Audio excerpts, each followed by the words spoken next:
ठीक है, आज हम लोग फिर से अपने क्लास में प्रेजेंट हो गए और आगे आज भी हम लोग देखते हैं मॉडल सेट का कुछ प्रश्न। जैसे कल हम लोग हल किए थे कुछ प्रश्नों को, वैसे ही कुछ इम्पोर्टेंट प्रश्न आज भी हम लोग देखते हैं और उसको हल करते हैं। तो ये है एग्ज़ाम ओरिएंटेड प्रश्न सब है, यानी एग्ज़ाम से रिलेटेड है और इसकी ज़्यादा चांसेस है एग्ज़ाम में पूछने के लिए। तो देखते हैं, सबसे पहला प्रश्न देखते हैं हम लोग। जैसे आज का जो भी क्वेश्चन होगा वो मिक्स टाइप का होगा, कोई एक एरिया से नहीं रहेगा, जैसे त्रिकोणमिति चाहे जैसे मेंसुरेशन वैसा कुछ नहीं रहेगा, सब मिक्स क्वेश्चन रहेगा। तो देखते हैं बारी बारी से क्वेश्चन सबको, ठीक है।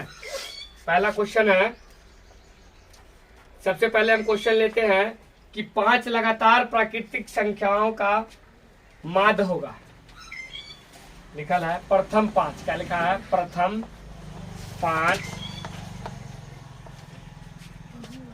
5 लगातार, प्रथम 5 लगातार, ठीक है, प्राकृत संख्याओं का, किस संख्या का? प्राकृत संख्याओं का, प्राकृत संख्याओं, ठीक है, प्राकृत संख्याओं का माध्य होगा, का माध्य होगा, है ना, का माध्य होगा, ठीक है। आपसे प्रश्न में ये पूछा जा रहा है कि प्रथम 5 लगातार प्राकृत संख्याओं का माध्य क्या होगा, ठीक है। तो इसको हम लोग हल करेंगे। ये माध्य में है, पूछा जाता है बराबर ऑब्जेक्टिव क्वेश्चन में, और इसको हम लोग देखते हैं कि प्रथम 5 प्राकृत संख्या। सबसे पहले तो आपकी ये जानकारी होना चाहिए कि प्राकृत संख्या कहाँ से स्टार्ट होता है ना। तो प्राकृत संख्या जो है, ये प्राकृत संख्याएं कहाँ से स्टार्ट होती है? प्राकृत संख्या स्टार्ट होती है 1 से। कहाँ से स्टार्ट होती है? 1 से। 1 2 3 4 5, ठीक है, और इसके बाद 6 7 8 9 ऐसे आगे सो ऑन जारी रहेगा, है ना। तो प्राकृत संख्या कहाँ से स्टार्ट होती है? 1 2 3 4 5 से, ठीक है। तो कह रहा है हमें प्रथम 5 लगातार, वो भी लगातार होना चाहिए। प्रथम 5, 1 2 3 4 5, यही होगा 5, प्रथम 5 लगातार, ठीक है। अब उसका पूछ रहा है हमें क्या? माध्य पूछ रहा है कि माध्य निकाले। क्या निकाले? माध्य निकाले। तो माध्य बराबर हम लोग फॉर्मूला जानते हैं कि माध्य बराबर होता है संख्याओं का योग। क्या होता है? संख्याओं का योग, संख्याओं का योग, और बटा होता है संख्या, बटा संख्या, कितनी संख्या है ना। तो संख्याओं का योग यानी संख्या कितनी दी हुई है? 1 जोड़ 2 जोड़ 3 जोड़ 4 जोड़ 5, ठीक है, हो गया। 1 जोड़ 2 जोड़ 3 जोड़ 4 जोड़ 5, और बटा संख्या कितना है? 5, क्योंकि प्रथम 5 कह रहा है, प्रथम 5 है ना। तो प्रथम 5 कह रहा है तो भागा 5 हो गया इसमें। 1 जोड़ 2 3 होगा, 3 3 6 होगा, 6 4 10 होगा, 10 5 15 होगा, और 15 में 5 से हम भाग लगाएंगे तो 5 तिहाई के 15, यानी 3 मतलब कटेगा, 3 बार से कटेगा। तो इसका जो माध्य हो जाएगा, प्रथम 5 लगातार प्राकृत संख्याओं का माध्य जो होगा वो हो जाएगा 3। आपका आंसर होगा कितना? होगा 3, ठीक है। चलिए, तो जिसे स्क्रीनशॉट लेना है स्क्रीनशॉट ले सकते हैं, ठीक है। चलिए आगे देखते हैं। अगला जो क्वेश्चन है, इंपॉर्टेंट क्वेश्चन को आज करेंगे, वो मिक्स होगा, किसी भी टॉपिक से हो सकता है। मिक्स क्वेश्चन को करेंगे जो आपके एग्जाम में बराबर पूछे जाते हैं, ठीक है, जो आपके एग्जाम में बराबर पूछे जाते हैं, है ना, वैसे क्वेश्चन को आज हम लोग हल करते हैं, ठीक है। उसमें पहला प्रश्न ये था, और आगे दूसरा प्रश्न देखते हैं कि दूसरा प्रश्न क्या होगा, ठीक है। दूसरा प्रश्न क्या होगा?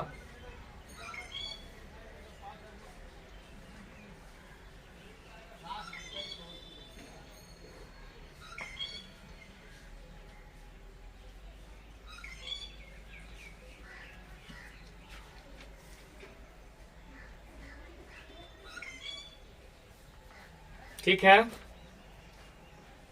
लिखा है। दूसरा जो हमारा प्रश्न है, इसे मिटाया जाए और दूसरा प्रश्न लिखा जाए। चलिए अगला जो हमारा दूसरा नंबर प्रश्न है, वो इस प्रकार है, लिखा हुआ है संख्या, सबसे पहले आंकड़ा दिया हुआ है, क्या दिया हुआ है, आंकड़ा, ठीक है। और ये आंकड़ा में लिखा है 5,6, 5,6, 7, 6, 4, 2, 1, ठीक है। की मादिका बताएं, की मादिका बताए या है, कि मादिका क्या होगी इसकी, ठीक है। तो इसकी मादिका निकालना है। तो मादिका के लिए हमें 2 गो रूल पता है, या 2 फार्मूला हम कह सकते हैं, 2 फार्मूला हमें पता है कि कैसे निकाला जाता है। तो सबसे पहले इस आंकड़े को गिनेंगे कि कितने आंकड़े दिया हुआ है, 1, 2, 3, 4, 5, 6, 7, यानी n का जो वैल्यू है कितना है, 7 है। तो ये होता है विषम संख्या। क्या होता है ये, विषम संख्या। 7 कितनी होती है, विषम संख्या होती है ना। तो जब n विषम संख्या, n का वैल्यू यानी आंकड़ों की संख्या कितनी है, n वो है 7, ये विषम संख्या है। तो इसके लिए मादिका का जो फॉर्मूला होता है, क्या होता है, मादिका जो निकालने का फॉर्मूला होता है, वो मादिका का जो फॉर्मूला होता है, तो सबसे पहले हम इसको आरोही या अवरोही क्रम में सजा देंगे, है ना। तो मादिका निकालने का जो फॉर्मूला होता है वो होता है n+1/2 वे, है ना। लेकिन कैसे, इसको हम सबसे पहले आरोही क्रम में या अवरोही क्रम में इसको सजाएंगे, यानी असेंडिंग ऑर्डर या डिसेंडिंग ऑर्डर में इसको आंकड़े को, दिए हुए आंकड़े को सजाएंगे। तो दिए गए आंकड़े को असेंडिंग या डिसेंडिंग ऑर्डर में सजाएंगे। तो पहले लिखेंगे 1, मान लीजिए बढ़ते क्रम में सजाते हैं, यानी असेंडिंग ऑर्डर में सजाते हैं, तो 1, उसके बाद होगा 2, 2 के बाद 2 से बड़ा क्या होगा, 2 से बड़ा होगा 4, 4 से बड़ा क्या होगा, 4 से बड़ा होगा 5, 5 से बड़ा क्या होगा 6, और फिर एक और 6 है तो एक और 6 होगा, उसके बाद 7। ये हमारे किस ऑर्डर में सज गए, बढ़ते क्रम में, यानी आरोही क्रम में। किस क्रम में, आरोही क्रम में। इंग्लिश में इसे असेंडिंग ऑर्डर बोलते हैं ना। 1, 2, 3, 4, 5, 6, 7। तो मादिका निकलता कैसे, n+1/2 वे, है ना। यानी n का वैल्यू हमें कितना है, 7 है। 7 वे 1 जोड़ देंगे और 2 से भाग देंगे, ठीक है। वे हमारे हो जाएंगे 7 वे, है ना। तो 7 और 1 हो जाएगा कितना, 8, 8/2 करेंगे, ठीक है, और वे लगा देंगे इसमें, ठीक ना।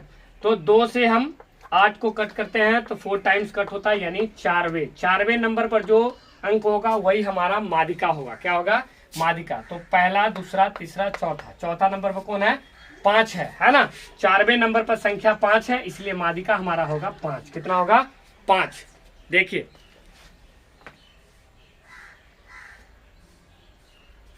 तो हमारा 4वें नंबर पर जो संख्या है 5 है, इसके लिए हमारा जो मादिका होगा वो 5 होगा। कितना होगा, 5 होगा मादिका, ठीक है। मादिका जो हमारा हो जाएगा वो 5 होगा, ठीक है। तो जो भी बच्चे स्क्रीनशॉट लेना चाहेंगे ले सकते हैं, ठीक है।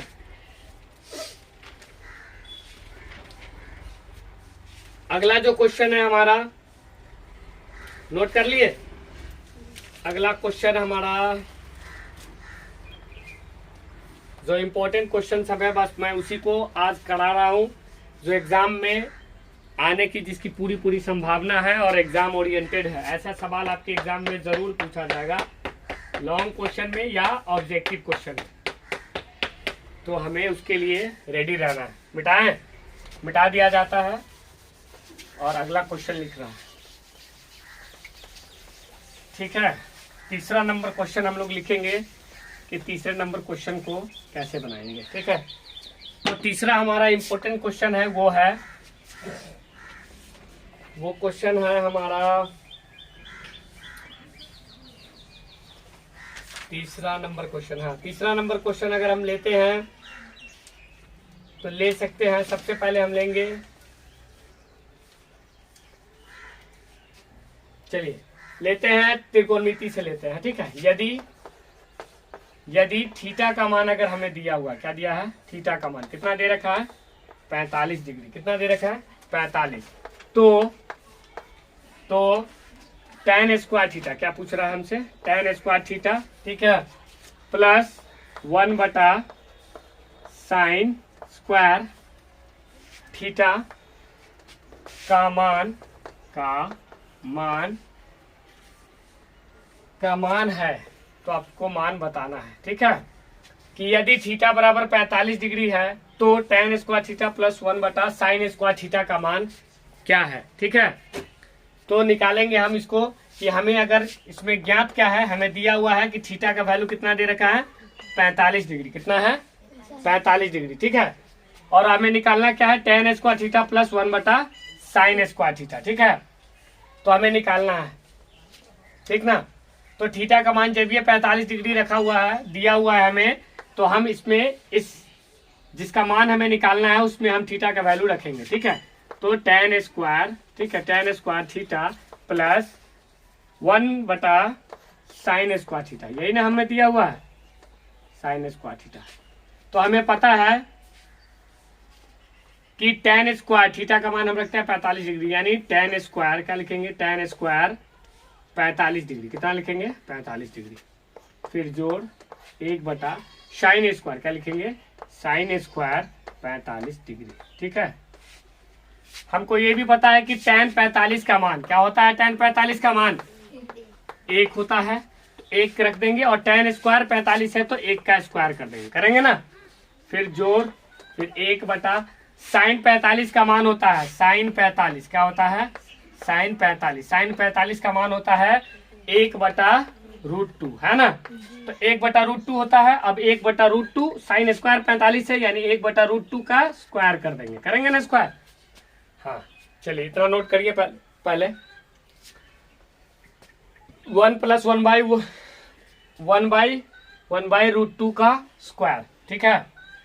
अब इसको नेक्स्ट हल करते हैं तो 1 का स्क्वायर हमें 1 प्राप्त होता है ना।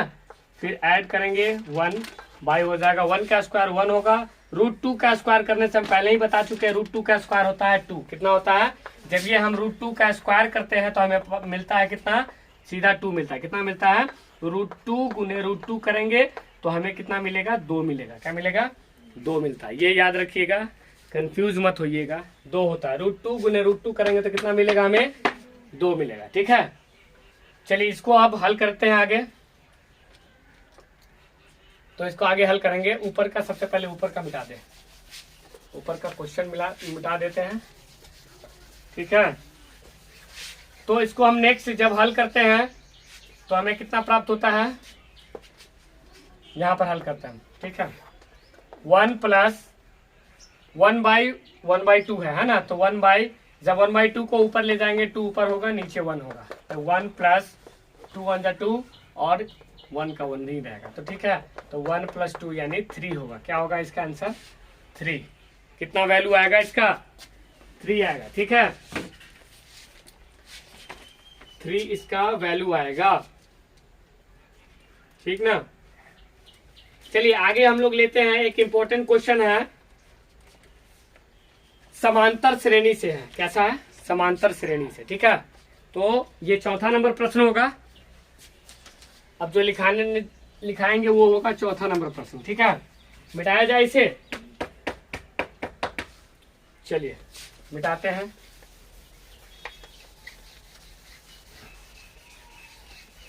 और ये चौथा नंबर प्रश्न को देखते हैं, ठीक है।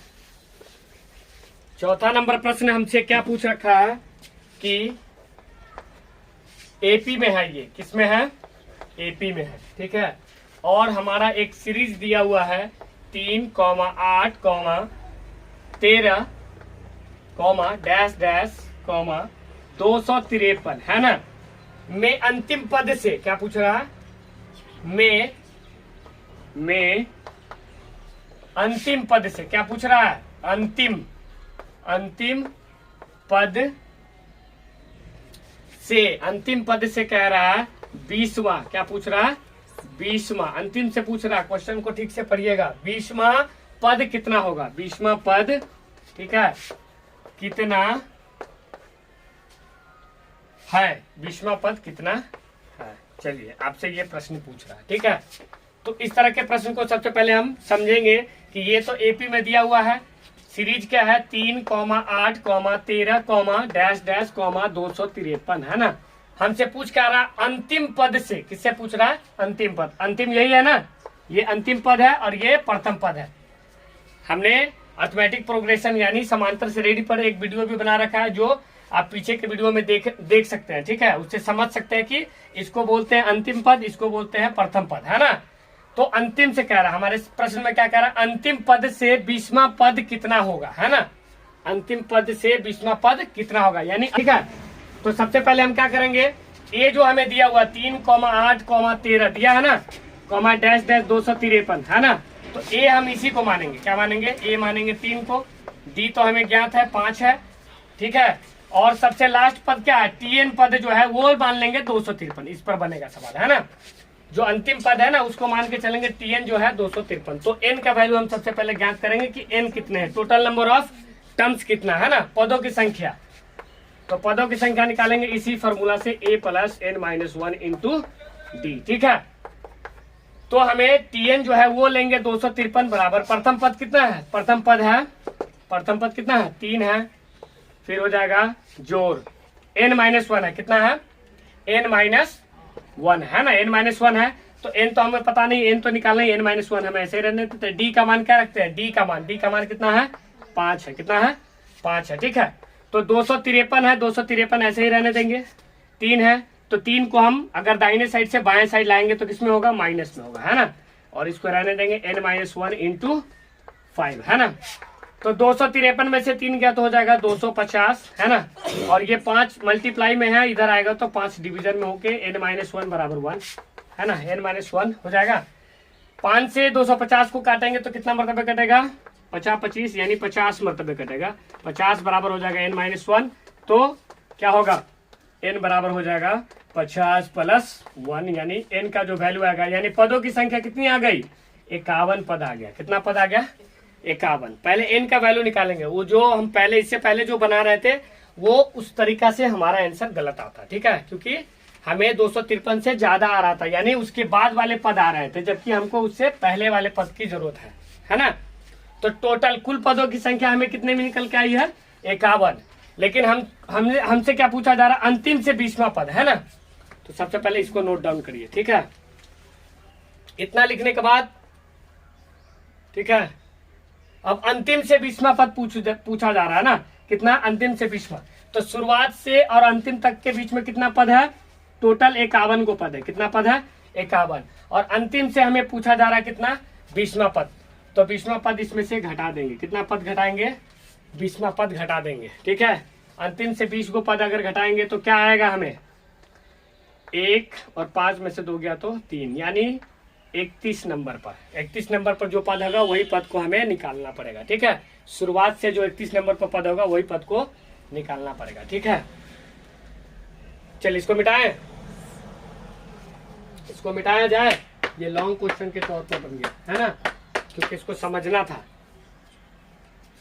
अगर टोटल नंबर ऑफ पदों की संख्या जो है, मतलब पदों की संख्या कितनी हो गई टोटल 51, और अंतिम से हमें कितना पूछा जा रहा है कि 20वां पद। तो अंतिम से 20वां पद यानी 51 में से 20 घटाएंगे तो हमें कितने स्थान पर रुकेंगे, हम 31 स्थान पर रुकेंगे ना, क्योंकि 51 में से घटाएंगे तो 51 हो गया, फिर 50, ऐसे करके घटते चलेंगे, है ना।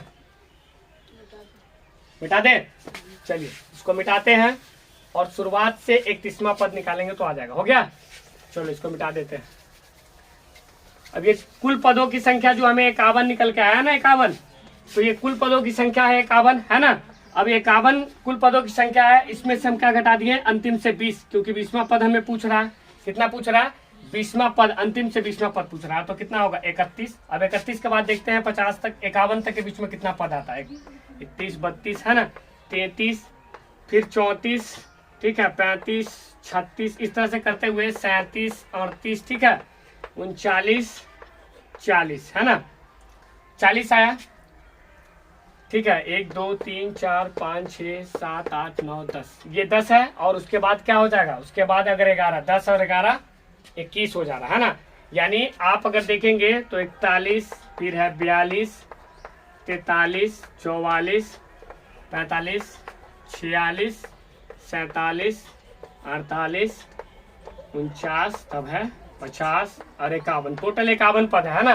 तो यहाँ से 20, पीछे की तरफ से 20 आपको ये करना है, ठीक है। 1 2 3 4 5 6 7 8, 9, 10, 11, 12, 13, 14, 15, 16, 17, 18, 19 और 20। 31वां पद नहीं होगा, 32वां पद होगा। कितना होगा? 32वां पद होगा। ये आप गिनती करने में आपसे गलती हो सकती है, ठीक है। तो आप अगर समय नहीं है तो आप क्या करेंगे, माइनस करने के बाद 1 जोड़ देंगे, ठीक है, क्योंकि अंतिम से बोला जा रहा है। कितना पूछा जा रहा है? अंतिम से बोला जा रहा है ना। तो अंतिम से गिनेंगे तो 32वां नंबर पद कितना आएगा? 32वां नंबर पद आएगा। कितना आएगा? 32वां नंबर, ठीक है। तो 32वां नंबर पद को हम लोग निकालेंगे, ठीक है। चलिए, इसमें घटाने के बाद में 1 जोड़ देंगे। 31 आया ना, इसमें 1 जोड़ देंगे, यानी 32वां नंबर पद होगा, क्योंकि अंतिम से पूछ रहा है। यानी TN 32 निकालना। क्या निकालना? N बराबर 32 ले लेंगे, है ना। 32वां नंबर पद लेके लेंगे। तो T 32 बराबर क्या लिखेंगे? प्रथम पद है 3 लिखेंगे, जोड़, फिर है 32 माइनस 1 और गुने 5, ठीक है। 3 एकम 3 जोड़ 32 में से 1 गया तो कितना आ जाएगा? 31 गुने 5, यानी 3 और 5 एकम 5, 5 या 15, 5 से 15, ठीक है। यानी टोटल जो आ जाएगा वो कितना आ जाएगा? 158, 158, ठीक है ना। 158 32वां नंबर पद जो होगा, शुरुआत से 32वां नंबर पद होगा, वही आपका 20वां पद होगा। क्या होगा? 20वां पद, ठीक है। चलिए, यही 20वां पद हो जाएगा आंसर। तो आप लोग को कंफ्यूज नहीं होना है, ठीक है। इस तरह से समझना है कि आप 51 में से 20 घटा दिया तो 31 आ रहा था, 31वां निकालते तभी भी गलत आता कि नहीं आता। तो आपको ऐसा नहीं है कि 51 से 20 गया तो 31वां पद निकाल देंगे तो आ जाएगा, नहीं। 31 में 1 जोड़ेंगे तब 32, क्योंकि गिने हैं, काउंटिंग इसलिए तो किए है ना। तो काउंटिंग करने पर क्या आता है? 20वां स्थान आता है 32 नंबर पर, है कि नहीं है। तो 32वां पद निकालेंगे। इसमें अक्सर आदमी कंफ्यूज होता है, ठीक है। समझ गए? समझे कि नहीं समझे?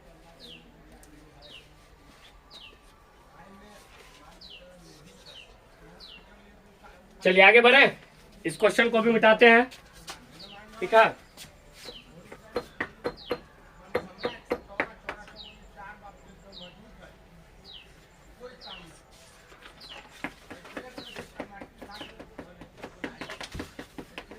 ठीक है, आगे अगला क्वेश्चन देखते हैं हम लोग। वेरी वेरी इंपॉर्टेंट क्वेश्चन है, 5वां। मिटाया जाए? चलिए, अगला जो प्रश्न है वो देखते हैं, 5वां नंबर है ना। 5वां नंबर में एक प्रश्न दिया है 625। कितना दिया है? 625 के अभाज्य गुणनखंड में, 625 के अभाज्य गुणनखंड में, है ना।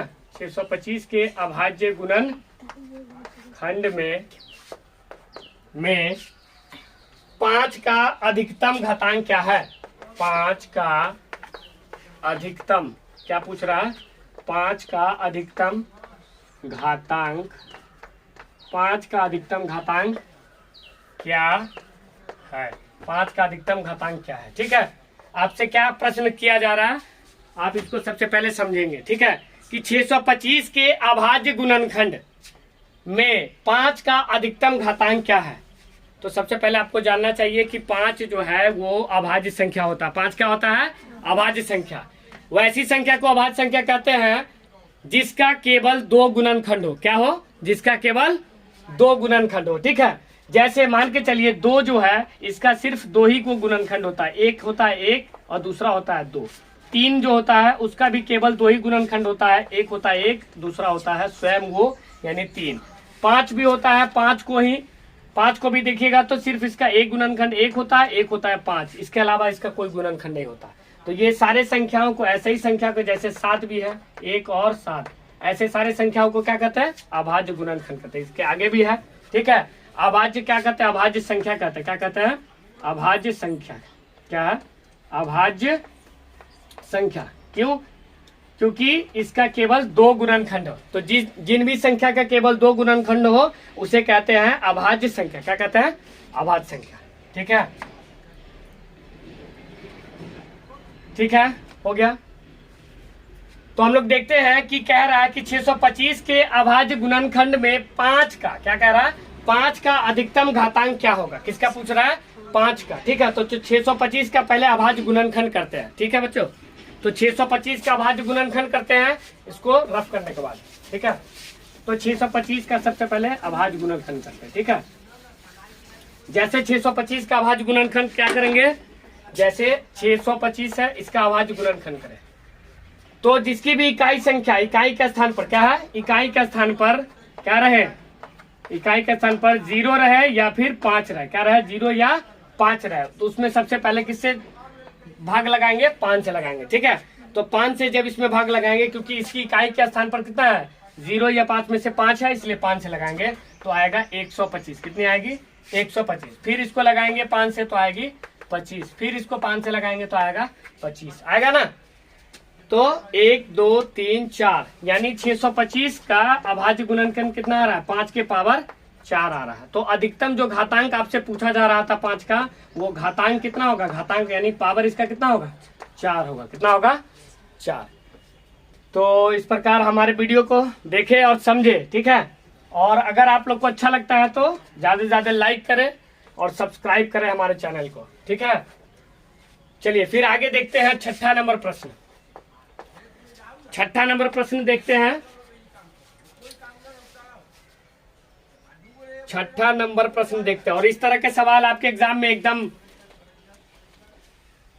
देखने को मिलेगा ही। इसी बार के 2023 के ही 2023 का जो एग्जाम होने वाला है मैट्रिकुलेशन का, बिहार बोर्ड का, उसी एग्जामिनेशन में आप लोग को देखने को मिलेगा, है ना। ऑब्जेक्टिव क्वेश्चन में देखने को मिल सकता है। ठीक है, क्योंकि ये सब वेरी वेरी इंपॉर्टेंट क्वेश्चन सब है जो हम मॉडल सेट में जो दिया गया है या मॉडल सेट के क्वेश्चन को बना करके आपके बीच में बताया रहे हैं। ठीक है, कि कैसे बनाया जाता है, कैसे निकाल सकते हैं हम इसको। ठीक है,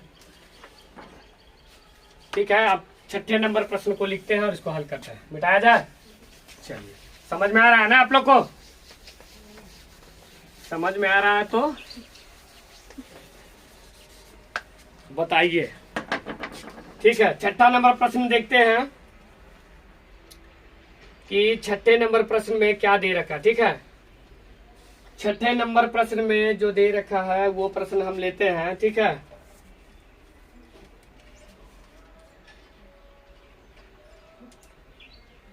हाँ चलिए, प्रथम 100 क्या लेंगे, प्रथम, ये एपी का क्वेश्चन है यानी अर्थमेटिक प्रोग्रेशन का है। प्रथम 100 क्या लिखा है, प्रथम 100 प्राकृतिक संख्याओं का, क्या लिखा है, प्राकृतिक, प्रथम 100 प्राकृतिक संख्याओं, है ना, प्रथम 100 प्राकृतिक संख्याओं। ठीक है, प्राकृतिक संख्याओं का योग, ठीक है, का योग क्या होगा, का योग क्या होगा, का योग क्या होगा, है ना, क्या होगा। ठीक है, तो आपसे पूछा जा रहा है कि प्रथम 100 प्राकृतिक संख्याओं का योग क्या होगा। इस तरह का भी जो प्रश्न है वो पूछा जा सकता है और पूछा जाता भी है एग्जामिनेशन में। ठीक है, और हमने बताया भी है पिछले वीडियो में कि कैसे इस तरह के प्रश्न को हल करेंगे। ठीक है, तो हम सबसे पहले देखते हैं कि प्रथम 100 प्राकृतिक संख्या कितना से स्टार्ट होती है, 1 से स्टार्ट होती है। कितना से, 1 से होती है। और प्रथम 100 कह रहा है यानी 1 के बाद 2, 2 के बाद 3, 3 के बाद 4, है ना। और आपको योग कह रहा है तो इन दोनों के बीच में जोड़ का चिन्ह दे देंगे, है ना। 1 जोड़ 2 जोड़ 3 जोड़ 4, ठीक है, जोड़ 5 जोड़ 6 जोड़ डैश डैश करते हुए प्रथम 100 कह रहा है यानी लास्ट 100। ठीक है, तो आपसे पूछा क्या जा रहा है कि प्रथम 100 का योग पूछा जा रहा है, योग। तो योग के लिए हमने एक फॉर्मूला बताया था, Sn = n/2, है ना, Sn = n/2, और क्या बताया था 2a + n-1 × d। लेकिन एक और फॉर्मूला हमने बताया था जो कि प्राकृत संख्या के लिए बताया था कि अगर कोई संख्या या कोई सीरीज प्राकृत संख्याओं का दिया रहा है, किसका दिया रहा है, प्राकृत संख्या का दिया रहा है, तो उसके लिए सीधा उसका अगर योग निकालना है, प्राकृत संख्या का दिया रहा है और उसका योग आपसे पूछ रहा है, क्या पूछ रहा है, योग पूछा जा रहा है, तो आप सीधा n × n+1/2 कर सकते हैं। ठीक है, ये भी फार्मूला से आप निकाल सकते हैं और ये फार्मूला से, लेकिन हम निकालेंगे शॉर्टकट फार्मूला से, यानी ये, क्योंकि हमें क्या दे रखा है, हमें दे रखा है प्रथम 100 प्राकृतिक संख्याओं का योग। ठीक है, तो हम प्रथम 100 प्राकृतिक संख्याओं का योग निकालेंगे। ठीक है, तो प्रथम 100 प्राकृतिक संख्या का योग निकालने के लिए नीचे वाला सूत्र आसान है और इससे हम जल्दी समय बचा सकते हैं और जल्दी इसका आंसर निकाल सकते हैं। ठीक है, तो हमने ये लास्ट वीडियो में बता रखा था ये फार्मूला को, ये इंपॉर्टेंट फार्मूला है और आप लोग को भी इसी पर हल करना चाहिए क्योंकि समय का भी बचना जरूरी है ना। चलिए आगे हल करते हैं। क्योंकि हमें दे रखा है प्रथम 100, क्या दे रखा है प्रथम 100, तो प्रथम 100 दे रखा है यानी n का वैल्यू कितना है 100, कितना है 100। योग हमसे पूछ रहा है तो योग बराबर हम लिख सकते हैं, फार्मूला तो हमने लिख ही दिया n इंटू n प्लस 1/100, यही ना होता फार्मूला। चलिए तो हम निकाल सकते हैं n जो हो गया वो 100 है ना, और 100 प्लस 1 है ना, और बाई 2 है, तो 2 से 100 को काटेंगे 50 टाइम्स है ना, और 50 टाइम्स काटने के बाद में जो हमें बचेगा उसको क्या कर देंगे गुना कर देंगे। तो बच क्या रहा है 50 इंटू 100 प्लस 1 करेंगे तो कितना आ जाएगा 101, यानी 50 गुने 101 करेंगे, 101 गुने 50 करेंगे है ना। तो 000,505 है ना, 0505 यानी 50 इसका आंसर आएगा। आप दूसरे नंबर वाले सूत्र से भी बना सकते थे लेकिन ये आसानी है और जल्दी बन के आपको आंसर इसका आ जाएगा, ठीक है। तो एग्जाम में हमें क्या करना है, जितना ज्यादा हो सके समय का बचत करना है ना, समय का बचत करना है क्योंकि समय का बचत जरूरी है, ठीक है। अगला 7वां नंबर प्रश्न को हम लोग देखते हैं, ठीक है। 7वां नंबर प्रश्न को देखते हैं, मिटाएं इसको। चलिए 7वां नंबर प्रश्न को देखते हैं। ये जितने भी प्रश्न को हम हल करवा रहे हैं ज्यादा से ज्यादा हो सके इस वीडियो को देखिए, ठीक है, क्योंकि जितना बार देखेंगे उतना ज्यादा आपका रिवीजन होगा है ना। एक ही जगह पर पूरे सारे मिक्स क्वेश्चन को हम करवा दे रहे हैं, ठीक है, और इसी तरह के प्रश्न आपके एग्जामिनेशन में मिलेंगे, ठीक है। अब देखिए अगला जो प्रश्न है, चक्रीय चतुर्भुज के सम्मुख कोणों का योग पूछा जा रहा है। एकदम आसान सवाल है लेकिन ये एक प्रमेय पर आधारित है ना। चक्रीय चतुर्भुज, क्या लिखा है चक्रीय चतुर्भुज है ना, चक्रीय चतुर्भुज के सम्मुख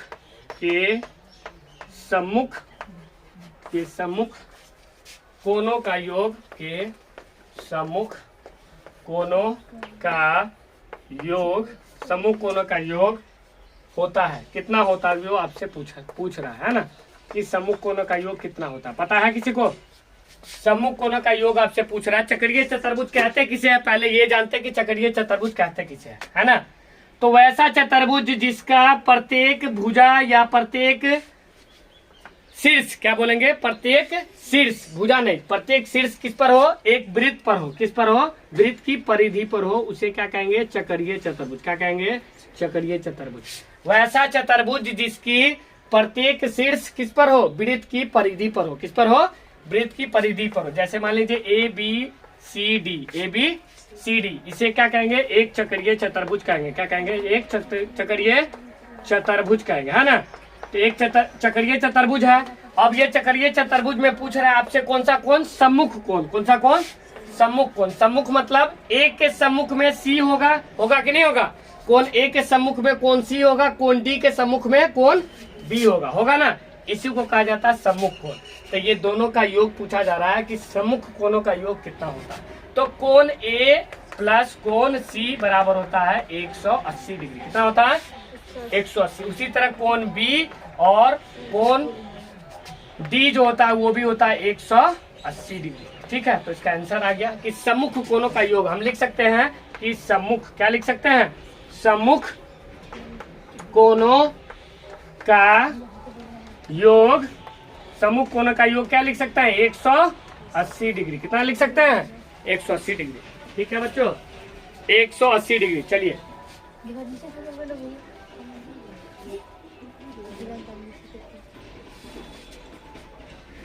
मिटाया जाए।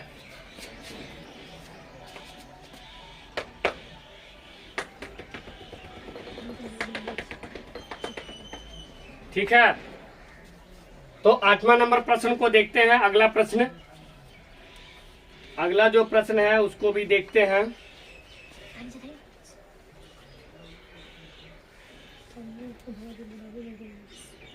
अगला जो प्रश्न है उसको देखा जाए। अब देखिए एक प्रश्न है जिसमें निकालना है आपको, ये अलजेब्रा का प्रश्न है और इसमें निकालना है आपको विवेचक। ये भी पूछा जाता है हर एक बार, ठीक है, एग्जामिनेशन में कि विवेचक निकाले, ठीक है। तो चलिए अगला देखते हैं, विवेचक निकालने पर प्रश्न है ना, उसको भी देखा जाए, सॉल्व किया जाए। चलिए आगे हम 8वां नंबर प्रश्न लिखते हैं, ठीक है। सीधा जानिए कि चक्रीय चतुर्भुज में सम्मुख कोणों का योग होता है 180। ये आपको याद रखना है और समझ के बनाने के लिए हम ये पूरा आपकी समझ को बता दिए, ठीक है। तो चक्रीय चतुर्भुज में सम्मुख कोणों का योग कितना होता है? 180 डिग्री, ठीक है। और ज्यादा समझने के लिए इस वीडियो को बार बार देख लीजिए, है ना, आपको अपने आप सब समझ में आ जाएगा, ठीक है। तो 8वां नंबर प्रश्न को देखते हैं। इसमें दिया है, क्या दे रखा है हमें कि द्विघात समीकरण, क्या दे रखा है, ये अलजेब्रा का प्रश्न है। द्विघात समीकरण क्या है? द्विघात समीकरण, है ना, द्विघात समीकरण, ठीक है। दे रखा है द्विघात समीकरण 3x² क्या है? 3x² माइनस 2x, कितना है? 2x, फिर प्लस 1/3 इज इक्वल टू 0। किसके बराबर है ये? 0 के विवेचक, क्या निकालना है? विवेचक का मान होगा,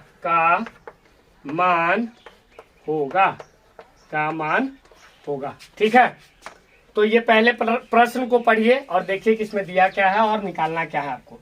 द्विघात समीकरण जो दिया हुआ है 3x² minus 2x plus 1/3 is equal to 0, है ना। के विवेचक यानी डिस्क्रिमिनांट, इंग्लिश में इसे कहते हैं डिस्क्रिमिनांट, यानी विवेचक का मान क्या होगा। तो विवेचक को हम लोग क्या लिखते हैं, एक तरह से इंग्लिश में डिस्क्रिमिनांट कहते हैं, तो इसको हम लोग लिखते हैं डी, क्या लिखते हैं? डी। तो डी बराबर होता है b² माइनस 4ac, यही विवेचक का क्या होता है? सूत्र होता है, जो हमें डायरेक्ट याद रखना है ना। और आपके जो द्विघात समीकरण दिए हुए हैं वो ये है 3x² माइनस 2x और प्लस 1/3, ठीक है, इज इक्वल टू 0, यही ना है।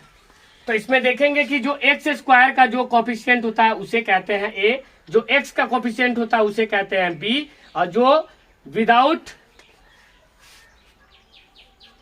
वेरिएबल रहता है, ठीक है, विदाउट वेरिएबल रहता है यानी ओनली कांस्टेंट रहता है, उसको हम लोग कहते हैं सी, ठीक है। तो a यहां पर हो जाएगा, a हमारा हो जाएगा 3, b हमारा हो जाएगा -2 और c हमारा हो जाएगा 1/3, ठीक है। अब आपको बारी बारी से a b c का मान आपको रख देना है डिस्क्रिमिनेंट यानी विवेचक निकालने के लिए। इसे विवेचक कहते हैं, क्या कहते हैं? विवेचक, ठीक है।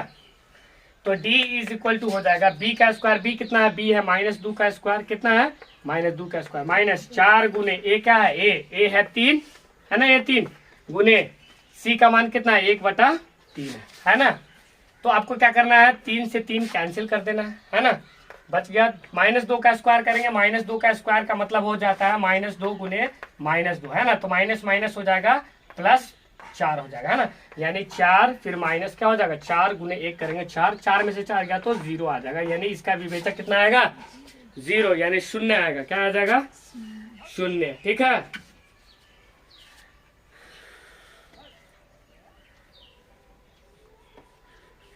चलिए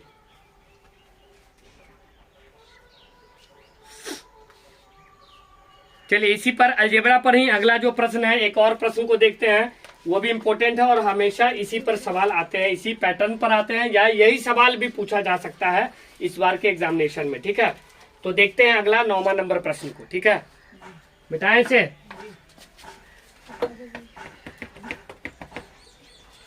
के 9वां नंबर प्रश्न को देखते हैं, ठीक है।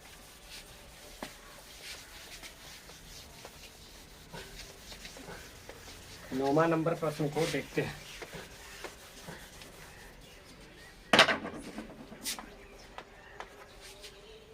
नौवां नंबर प्रश्न में दे रखा है कि P के किस मान के लिए, P के किस मान के लिए, किस मान के लिए, P के किस मान के लिए, ठीक है, P के किस मान के लिए समीकरण, मान के लिए समीकरण, ठीक है, समीकरण px² plus 4x plus 1 is equal to 0, ठीक है। के मूल, क्या लिखा है? के मूल, इंग्लिश में इसे रूट बोलते हैं, क्या बोलते हैं? रूट। के मूल वास्तविक क्या होता है? वास्तविक और समान है, और वास्तविक और समान है। मैथ में इंग्लिश और हिंदी का कोई लोचा नहीं होता है। मैथ आप इंग्लिश में पढ़े या हिंदी में पढ़े, दोनों बराबर है, दोनों सेम है ना। तो इसमें कह रहा है कि p के किस मान के लिए समीकरण पी एक्स स्क्वायर, क्या लिखा समीकरण p x square plus 4x plus 1 is equal to 0। तो p का क्या मान होगा, है ना, जो एक्स स्क्वायर का कोफिशिएंट यानी इसका गुणांक है ना। और दिया क्या है कि मूल जो है इसका वास्तविक और समान है। तो जब ये मूल वास्तविक और समान होता है, क्या होता है, जब मूल क्या होता है, वास्तविक और समान होता है, तो बी स्क्वायर क्या होता है, बी स्क्वायर माइनस 4ac बराबर होता है 0। कितना होता है, बी स्क्वायर माइनस 4ac बराबर 0। तो हमने अभी ही देखा है लास्ट प्रश्न में कि जो एक्स स्क्वायर का गुणांक है उसे कहते हैं ए, क्या कहते हैं उसे ए। तो ए बराबर क्या हो जाएगा, पी होगा कि नहीं होगा, हो जाएगा। जो एक्स का गुणांक है उसे कहते हैं हम लोग, क्या कहते हैं, बी कहते हैं, क्या कहते हैं, बी कहते हैं। तो बी बराबर 4 हो जाएगा। और जो कांस्टेंट है, जो अचर पद है, उसको हम कहते हैं सी, यानी 1 हो गया। ठीक है, बारी बारी से इसका वैल्यू इसमें रखते हैं। जब मूल वास्तविक और समान होता है तो बी स्क्वायर माइनस 4ac बराबर होता है 0। बी का मान है 4, यानी 4 का स्क्वायर रखेंगे माइनस 4 गुने ए का मान कितना है पी, और सी का मान कितना है 1, रख देंगे बराबर 0। 4 चौके होता है 16। ठीक है, फिर गुना करेंगे 4 एकम 4 यानी 4p बराबर हो जाएगा 0, है ना। चलिए हो गया इतना। अब आगे p का वैल्यू निकाल देंगे। ठीक है, कि p का वैल्यू कैसे निकालता है, जैसे इसे रफ कर देते हैं, रफ कर दिया इसे। अब क्या होता है, 16 माइनस 4p बराबर 0 है ना। तो हम लिख सकते हैं कि 16 बराबर, ये माइनस 4p को दाहिने साइड ले जाएंगे, प्लस 4p आएगा, यानी p बराबर हो जाएगा 16/4, 4 चौके 16, यानी p का जो वैल्यू आ गया वो 4 आया। कितना आया p का वैल्यू, 4। p के किस मान के लिए, तो p बराबर कितना आएगा 4, p के मान जो आएगा वो आ जाएगा 4। ठीक है, चलिए यही तरह आपको निकालना है। और लास्ट प्रश्न हम देखते हैं आज का। ठीक है, लास्ट जो प्रश्न है उसको हम देखते हैं, लास्ट प्रश्न को हम लोग देखते हैं। ठीक है, लास्ट प्रश्न को देखते हैं, लास्ट प्रश्न को हम लोग देखते हैं। ठीक है, त्रिकोणमिति का, किसका देखते हैं, त्रिकोणमिति का, क्योंकि त्रिकोणमिति और मेंसुरेशन से ज्यादा प्रश्न रहते हैं। बाकी सभी टॉपिक से थोड़े कम प्रश्न रहते हैं, लेकिन त्रिकोणमिति, अलजेब्रा और मेंसुरेशन ये सबसे ज्यादा प्रश्न रहते हैं। तो 10वां प्रश्न हम देखते हैं त्रिकोणमिति से। ठीक है, चलिए तो 10वां नंबर प्रश्न को देखा जाए। किसको देखा जाए, 10वां नंबर प्रश्न को। 10वां नंबर प्रश्न क्या कह रहा है हमें, साइन 61 डिग्री, कितना है, sine 61 degree by sine 29 degree, कितना है, साइन 29 डिग्री, है ना, का मान है, का मान है, क्या है, का मान है। आपसे पूछा जा रहा है कि साइन 61 बटा साइन 29 डिग्री का मान है, क्या मान होगा, है ना। ठीक है, तो हम लोग देखते हैं कि साइन 61 डिग्री, ठीक है, और बटा साइन 29, इसी का ना मान पूछा जा रहा है कि कितना होगा इसका मान। तो हम क्या करते हैं कि दोनों तो साइन में दिया है, अगर दोनों साइन में दिया रहता, मान बराबर रहता, तब तो इसको हम एक दूसरे से भाग दे करके एक आंसर लिख सकते थे ना, लेकिन ऐसा तो है नहीं। तो सबसे पहले हम एक को ऐसे ही रहने देंगे, दूसरे को चेंज करते हैं। तो साइन 61 को ऐसे ही रहने दो, साइन 61, ठीक है, 61 डिग्री। साइन 29 को हम क्या लिख सकते हैं, साइन 90 डिग्री माइनस 61 डिग्री, है ना। 90 में से 61 गया तो कितना आएगा, 29 आएगा ना। तो इसको हम लिख सकते हैं साइन 61 डिग्री बाय, क्या लिख सकते हैं, साइन 90 माइनस थीटा, क्या होता है, साइन 90 डिग्री, है ना, minus theta. Sine 90 degree minus theta होता है कॉस थीटा, क्या होता है, कॉस थीटा। तो उसी हिसाब से हो जाएगा कॉस, कितना हो जाएगा, 61 डिग्री, कितना हो जाएगा, 61 डिग्री। अब sine 61 degree by cos 61 degree तो हो जाएगा tan 61 डिग्री, कितना हो जाएगा, tan 61 डिग्री। यही आंसर आएगा, क्या आएगा, आंसर यही आएगा, tan 61 डिग्री। ठीक है, तो आज का हमारा सेशन यहीं पर समाप्त होता है। और आप लोग को अगर ये वीडियो पसंद आता है तो हमारे चैनल को सब्सक्राइब करिए, शेयर करिए वीडियो को और लाइक ज़रूर करें। Thank you.